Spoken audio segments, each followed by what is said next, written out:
As you can see, we've mounted the terminal blocks in the cabinet. We've also pulled the wire into the cabinet. You can see that we've taken time to label the wire according to the report that we had. We've also separated the grounds from the hot and the neutrals. You'll notice that we kept the hot and the neutrals together. Normally you'd separate these out because the neutrals usually go back to the same spot. But for our modules, especially for arc fault breakers is the main key, the arc fault breaker is going to monitor the current that goes into it and the current that comes out of it. And if that doesn't match, you're going to be tripping that breaker all the time. So you need to make sure to keep the neutrals and the hots together so you're not getting some mysterious tripping breaker and a lot of troubleshooting. As you can see here, we have separated out the grounds, and we're going to terminate the grounds to this ground strip. So now let's talk about the grounding bars that we have here. The larger can has 2 bars. The smaller can has 1 bar. You can fit 2 wires in each one of these bars, but each one of these holes, so there's plenty of space for all the wires needed. The thing you want to pay attention to is we've taken these wires and we've actually stuck them behind here with the zip tie hole, or zip tied these wires behind this bar here so we can bring the rest of the grounding wires down to the next grounding block. You do want to be careful with these wires. You want to keep them all the way secured all the way to the back side of the cabinet or on this side so that you can, so you have plenty of room to terminate your other wires. And it's really quite simple to land these ground wires here. I grab a couple wires out of this mess. So I'm just going to take it down, get to my hole, bend it, cut it, and take my screwdriver and stick those babies in there.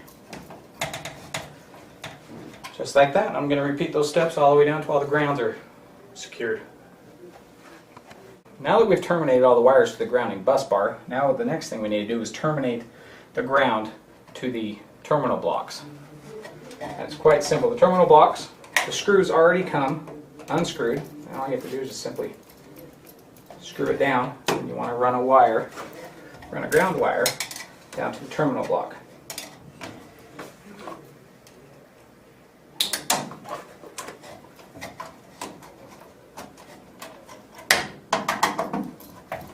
You obviously want to do this for every module so that every module has a proper ground to it.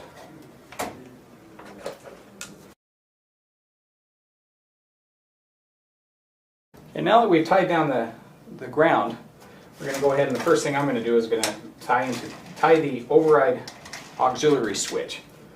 And this is located, this load here, this switch is located upstairs in the master bedroom closet. So with the override, it allows you to engage the dimmer module or the relay module if the network goes down, or if the network goes down or the control system goes down. This way we can still turn on lights without having the homeowner come all the way down the basement. So we're going to terminate this real quick.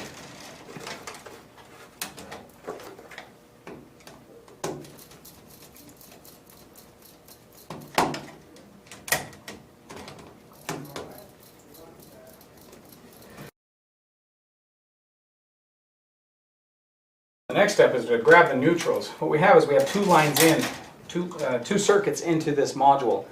And so what we want to do is we want to make sure we've got the neutrals for the first circuit and the neutrals for the second circuit. So we don't cross neutrals, especially for the arc fault breakers. So that's something that's you're going to have to something that's might be new to some of the electricians out there.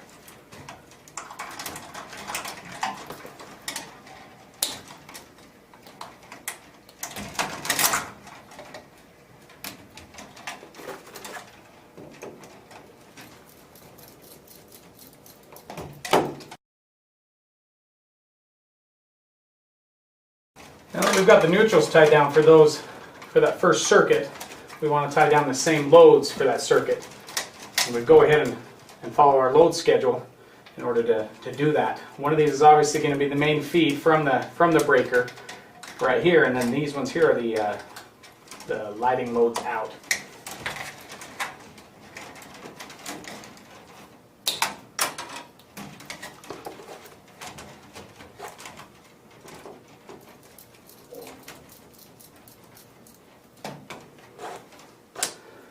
Okay, that takes care of the first circuit and its lighting loads.